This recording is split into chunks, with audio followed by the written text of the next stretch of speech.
तो हमने हमारी पिछली वीडियोस में वेरियस मेजर्स देखे थे जिससे हम हमारे मॉडल्स की परफॉर्मेंस को मेजर कर सकते हैं। तो जो हमने मेजर्स देखे थे जैसे कि कंफ्यूजन मैट्रिक्स, एक्यूरेसी और एयूसी एंड आरओसी कर्व, तो ये बेसिकली क्लासिफिकेशन मॉडल्स की परफॉर्मेंस को मेजर करने के काम आते हैं। ठीक है, तो आज की इस वीडियो में हम देखेंगे रिग्रेशन मॉडल्स के क्या मेजर्स है जिनसे हम क्या तरीके हैं जिनसे हम मेजर कर सकते हैं उनकी परफॉर्मेंस। ठीक है, तो इसका एक तरीका है जिसका नाम है कोफिशिएंट ऑफ डिटर्मिनेशन।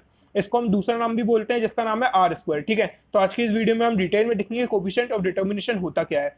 तो उसके पहले hello everyone, welcome to target machine learning. चलिए देखते हैं क्या है ये। तो देखिए मैंने यहाँ पे कुछ पॉइंट्स लिखे हुए हैं जैसे कि it is used for regression, तो क्योंकि हम रिग्रेशन की बात कर रहे हैं अब तो ये रिग्रेशन के लिए यूज होता है। R square is a statistical measure that represents the goodness of fit of a regression model. मतलब कि हमारा मॉडल कितना फिट है, फिट यानी हमारा मॉडल कितना सही है, उसकी परफॉर्मेंस कितनी अच्छी है ये बताता है। ठीक है, तो अगर इसकी वैल्यू 1 है, ये जनरली 0 और 1 के बीच में रहता है। ठीक है, इसकी वैल्यूज जो है 0 और 1 के बीच में रहती हैं। तो अगर इसकी वैल्यू 1 है तो हम बोलेंगे हमारा मॉडल बेस्ट है, बेस्ट फिट है। लेकिन हम अगर इसकी वैल्यू 0 है तो हम बोलेंगे हमारा मॉडल टेरेबल है। ठीक है, तो हम आर स्क्वायर को निकालते कैसे हैं? तो देखिए यहाँ पे आर स्क्वायर को निकालने के लिए हमको दो टर्म डिफाइन करनी पड़ती हैं। तो वो दो टर्म है, उनमें से पहली टर्म है sum of squares of residues. ठीक है, जिसको हम बोलते हैं एस एस रेसिड्यू, और दूसरी है sum of squares S S total. Sum of squares मतलब जनरली क्या होता है कि देखिए जैसे आपके जो भी डेटा है, ठीक है, तो डेटा में जो आपकी वैल्यूज है सारी वाई की, एक्स आपका डेटा है जो वो एक्स आई और वाई आई की फॉर्म में होगा। ठीक है, तो यहाँ पे जो वाई आई की मेजर्स है सारे के सारे, तो वो आप वाई आई यहाँ से बोलते हो। ठीक है, क्योंकि Y one Y two Y three हम उसको वाई लिख रहे हैं। ठीक है, और एक और अगर हम सपोज मेरे पास यहाँ पे 10 वाई आई है, ठीक है, तो Y one Y two Y three Y four से लेकर के वाई 10 तक मेरे पास ऐसे 10 वैल्यूज है वाई आई की। ठीक है, तो मैं इनका एवरेज निकालूंगा इन सब 10 का। ठीक है, तो मैं क्या करूंगा, Y one plus Y two plus Y three plus so on to plus Y 10 divided by 10, तो इनका एवरेज हो जाएगा। इनका एवरेज निकालूंगा तो उसको मैं डिनोट कर रहा हूं वाई ऑफ बार से। वाई ऑफ बार क्या है? उन सबका एवरेज है, जो वाई आई है ना इन सबका एवरेज है। ठीक है, वाई आई जितनी वाई आई से इन सबका एवरेज है वाई बार। ठीक है, तो हम जो रेसिड्यूज निकालते हैं और जो सम ऑफ स्क्वायर्स निकालते हैं, मैं आप लोग को ये बता दूं कि ये कैसे निकालते हैं। तो उसके लिए आप लोग को सबसे पहले वाई आई तो आपके पास रहेगा। ठीक है, उसके बाद आप लोग को क्या कैलकुलेट करना है, वाई बार कैलकुलेट करना है। ठीक है, तो आप लोग को ये दो चीजें कैलकुलेट करके रखनी है आपको इन दोनों मेजर्स को निकालने के लिए। चलिए अब देखते हैं इनको निकालते कैसे हैं। देखिए, तो यहाँ पे मैंने लिखा हुआ है sum of squares of total कैसे निकालते हैं। Summation I is equal to 1 to N Y I, जो कि हमारी पहले से ही हमें डेटा में दी हुई होंगी। वाई आई की values Y one Y two Y three से लेकर के, क्योंकि हम आई की वैल्यू 1 से लेकर के एन तक यहाँ पे ले रहे हैं। आप लोग देख सकते हैं यहाँ पे मैंने आई की वैल्यू 1 से लेकर एन तक ली हुई है, और यहाँ पे वाई हमारे पास सारा ये सारा डेटा में मौजूद होगा। और वाई बार जो मैंने अभी आपको बताया कि वाई बार कैसे निकालते हैं, तो एस टोटल हम निकालते हैं समीशन वाई माइनस वाई बार को होल स्क्वायर। मतलब अगर मैं निकालू सपोज 2 पॉइंट्स के लिए निकाल रहा हूं, तो मैं निकालूंगा वाई वन माइनस वाई बार जो होगा। ठीक है, इसका स्क्वायर, अब क्योंकि 2 पॉइंट्स के लिए निकाल रहा हूं तो वाई टू भी लेना पड़ेगा, plus Y two minus Y और इसका स्क्वायर। और सपोज अगर मेरे पास एक और तीसरा पॉइंट रहता तो उसका भी स्क्वायर, चौथा पॉइंट रहता तो उसका भी स्क्वायर, और इन सबका स्क्वायर कैलकुलेट करते, और ये जो यहाँ पे सम आता वो रहता हमारा एस एस टोटल। ठीक है, तो एस एस टोटल जो है sum of squares of actual values, ये मेरे पास एक्चुअल वैल्यूज है, वाई जो है मेरी एक्चुअल वैल्यूज है, माइनस मीन वैल्यूज, ये मेरी सारी की सारी मीन वैल्यूज है, क्योंकि मैंने इनका मीन निकाला है, एवरेज निकाला है। फिर वाई जो है वो एक्चुअल वैल्यूज है। ठीक है, वाई हमारी एक्चुअल वैल्यूज है, वाई बार जो है वो मेरी मीन वैल्यूज है वाई आई की। ठीक है, तो ये समझ में आया आप लोग कैसे टोटल कैसे निकालते हैं। बहुत आसान सी बात है, आपको यहाँ पे वाई बार निकालना है। वाई बार क्या है, मीन ऑफ वाई आई है। मतलब मेरे पास अगर 10 वाई आई है तो Y one plus Y two plus Y three plus Y four up to Y 10 divided by 10, तो इस तरीके से हम मीन निकालेंगे जो कि रहेगा वाई बार, और फिर हम वाई आई की हर एक वैल्यू को वाई बार से सब्ट्रैक्ट करेंगे। अच्छा, हम ये स्क्वायर क्यों ले रहे हैं, क्योंकि ये जो वैल्यू है ये नेगेटिव भी आ सकती है। ठीक है, ये वैल्यू नेगेटिव भी आ सकती है और हमको इसको पॉजिटिव में लेना है, तो इसलिए हम इसको स्क्वायर कर रहे हैं। तो ये रहता है एस एस टोटल, इसको हम बोलते हैं sum of squares of total values. ठीक है, तो ये है एस एस टोटल। अब हम बात करते हैं एक और जो दूसरा मेजर है, वो है सम ऑफ रेसिड्यूज। तो सम ऑफ रेसिड्यूज क्या होता है, तो देखिए सिंपल मीन मॉडल में आप लोगों को बाद में बताता हूँ। तो यहाँ पे sum of squares of residues क्या होता है।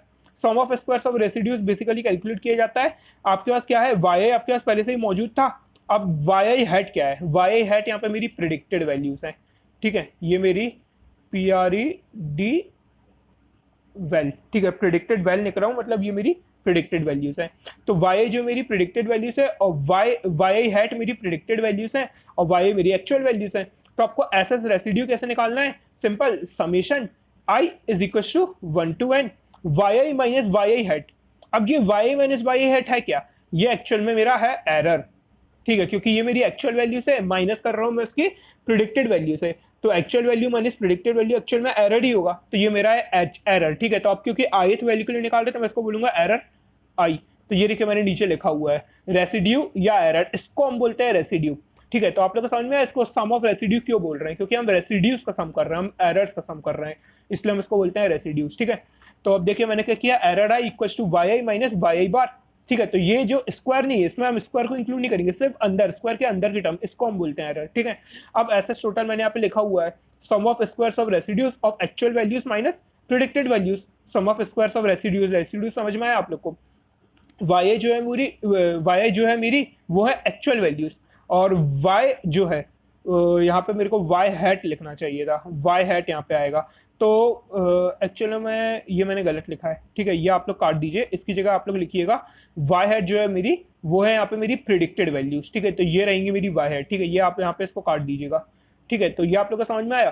तो हम सम ऑफ रेसिड्यूज कैसे निकालते हैं, ठीक है। तो ये दो टर्म हमको बेसिकली जरूरी रहती हैं, एक टोटल सम और एक रेसिड्यूज का सम, ये दोनों जरूरी रहती हैं, ठीक है। अब मैं आप लोग को बताता हूँ कि आर स्क्वायर निकालते कैसे हैं। तो देखिए आर स्क्वायर निकालने के लिए आपको ये करना है, R square equal to 1 minus sum of residues divided by sum of total. तो ये हमारा आर स्क्वायर का एक बेसिक सिंपल फॉर्मूला है, ठीक है। क्या है, R square equal to 1 minus sum of residues divided by sum of total, ठीक है। तो इसी को हम लिख सकते हैं इस तरीके से, R square equal to 1 minus, अब क्योंकि सम ऑफ रेसिड्यूज जो होता है वो होता है summation I is equal to 1 to n, क्योंकि मैंने यहाँ पे सिंपल आई लिखा है, ऑब्वियसली जितने नंबर ऑफ पॉइंट्स रहेंगे आई वहां तक जाएगा, क्योंकि अगर n है तो आई n तक जाएगा, Y minus Y I hat whole square divided by summation I is equal to 1 to n, ये भी सेम n तक जाएगा अगर n पॉइंट्स हैं, वाई माइनस वाई बार का होल स्क्वायर। तो ये इस तरीके से हम निकालते हैं हमारे आर स्क्वायर को, ठीक है, समझ में आया। अब इसके कुछ केसेस की बात करते हैं, ठीक है। तो इसके कुछ केसेस क्या हैं, देखिए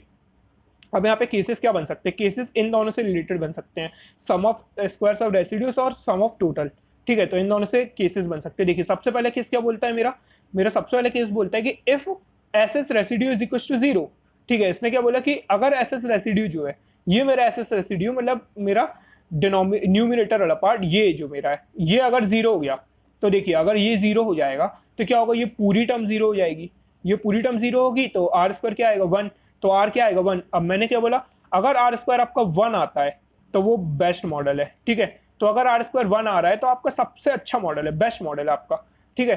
तो वो यहाँ पे ये पहला केस बोल रहा है कि अगर एस एस रेसिड्यू हो जाता है 0 तो ई आई जो है वो एरर भी 0 हो जाएगा, क्योंकि एस एस रेसिड्यू 0 हो गया है, और एस एस रेसिड्यू क्या होता है, एरर स्क्वायर, ठीक है, sum of summation error square, क्योंकि एरर आई स्क्वायर, क्योंकि हम आई वैल्यूज के लिए ले रहे हैं, ठीक है।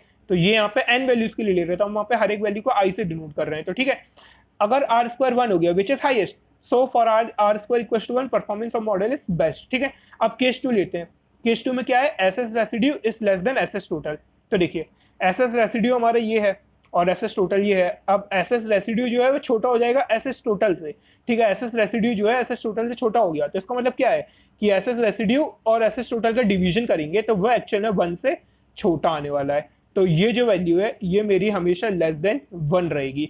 अब क्योंकि ये पूरी टर्म मेरी 1 से छोटी रहेगी, तो ये पूरी टर्म क्या होगा, एक्चुअल में 1 के 0 से कुछ दूर में आएगी, मतलब 1 के कुछ आसपास आएगी, क्योंकि ये छोटी है।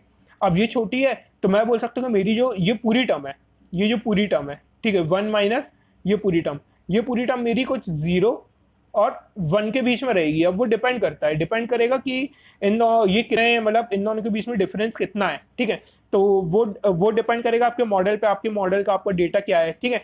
तो मैं यहाँ पे एक जनरल तरीका बोलूंगा, तो यहाँ पे मेरी जो वैल्यूज है 0 और 1 के बीच में है, ठीक है। तो यहाँ पे आर स्क्वायर क्या रहेगा, अगर मेरी वो वैल्यू 1 के आसपास आती है तो मैं बोलूंगा बेस्ट मॉडल है, 0 के आसपास आती है तो मैं बोलूंगा वर्स्ट मॉडल है, ठीक है। तो ये समझ में आया आप लोग को, ठीक है। तो अब देखिए तीसरा केस देखते हैं, तो यहाँ पे क्या लिखा हुआ है, so R square is close to 1 performance is good and for R square close to 0 performance is worst, ठीक है। अब तीसरे की बात करते हैं, तीसरा क्या है, if S S residue is equal to S S total. अगर ये दोनों वैल्यूज बराबर हो गई तो एक्चुअल में ये पूरा क्या आ जाएगा, ये पूरी, ये और ये दोनों बराबर होगी, तो ये पूरा जो मेरे पास टर्म आ जाएगी ये आ जाएगी 1।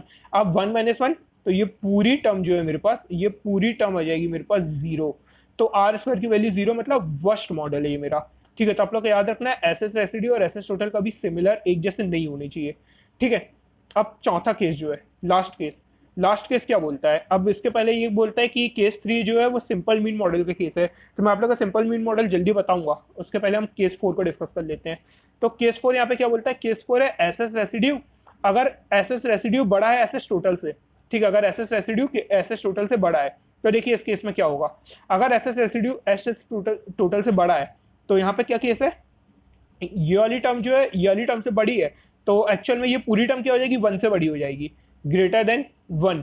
और ये पूरी टर्म क्या हो जाएगी? ये पूरी टर्म हो जाएगी लेस देन 0, क्योंकि 1 माइनस ग्रेटर देन 1 एक्चुअल में 0 आने वाला है। तो आर स्क्वायर की वैल्यू क्या आएगी? कॉम्प्लेक्स वैल्यूज में आएंगे, तो ये वर्स्ट से भी गंदा है। ठीक है, तो आप लोग को इस चीज को ध्यान रखना है।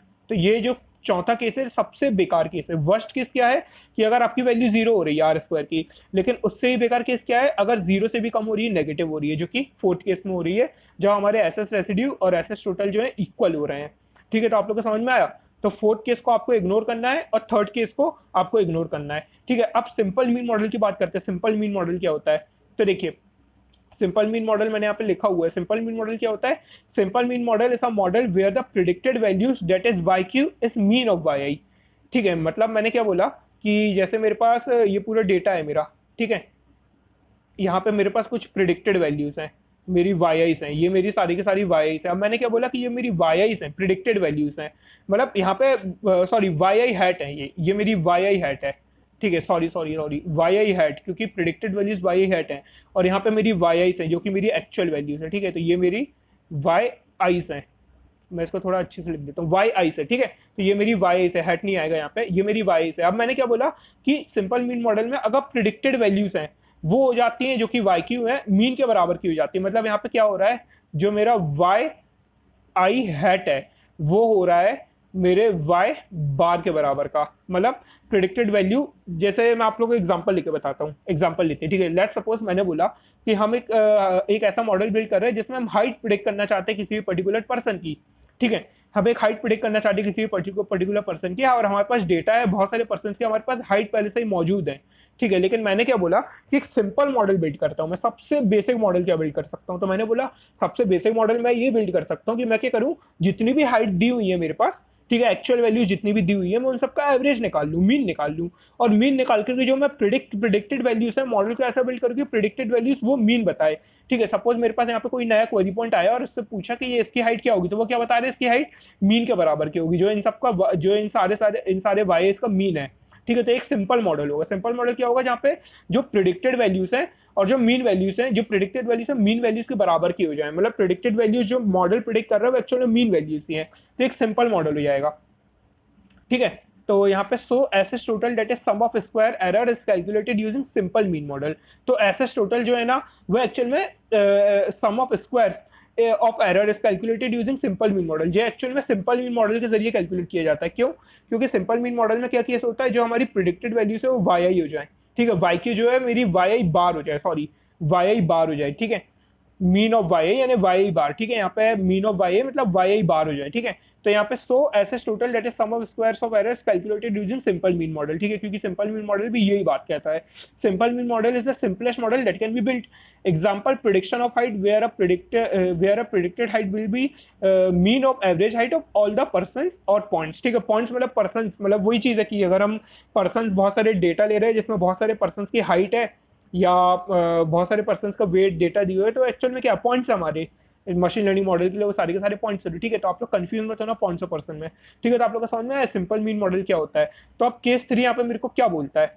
केस 3 मेरे को यहाँ पे बोलता है so model is same as simple mean model, क्योंकि यहाँ पे एस एस रेसिड्यू और एस एस टोटल बराबर हो गए हैं, तभी ये मेरा यहाँ पे एक्चुअल में 0 आ रहा है। ठीक है, तो ये एक सिंपल मीन मॉडल की तरह ही है जहाँ पे एस एस रेसिड्यू जो है एस एस टोटल के बराबर के हो गए हैं। ठीक है, अब देखिए, अब यहाँ पे मैंने एक सिंपल सा कोड लिखा हुआ है आर स्क्वायर को इंप्लीमेंट करने के लिए। तो आप लोग को यहाँ पे करना क्या है, आप लोग को यहाँ पे क्या करना है, सिंपल sklearn से इंपोर्ट करना है, फ्रॉम sklearn.matrix लाइब्रेरी से इंपोर्ट करना है R2 डैश स्कोर, ठीक है। और फिर इसके बाद आपको सिंपली क्या करना है, R2 डैश स्कोर कॉल करना है फंक्शन, और इसके पैरेंथेसिस में पास करना है y डैश ट्रू, मतलब जो आपकी ट्रू वैल्यूज हैं, और कॉमा प्रिडिक्टेड वैल्यूज। तो देखिए यहाँ पे इसने अलग अलग चीज़ों के लिए यहाँ पे आर स्क्वायर निकाला हुआ है। पहला एग्जाम्पल ये रहा, दूसरा एग्जाम्पल ये रहा, यहाँ पे इसने y ट्रू और y प्रिडिक्टेड पास करे हैं हर बार, ठीक है। तो आप लोग देख सकते हैं कि आर स्क्वायर यहाँ पे हाई आ रहा है, ठीक है। फिर जैसे और नीचे आते तो आर स्क्वायर कम होते जा रहा है, फिर यहाँ पे सबसे हाई आया है 1 आया है, क्योंकि यहाँ पे मेरी दोनों वैल्यूज बिल्कुल एकदम सेम है, ठीक है। यहाँ पे दोनों में डिफरेंस है, ये 1 डायमेंशन है, ये 2 डायमेंशन है, ठीक है। और फिर नीचे जाते हैं तो देख सकते हैं कि ये पूरी एक्चुअल में पूरी अलग अलग है।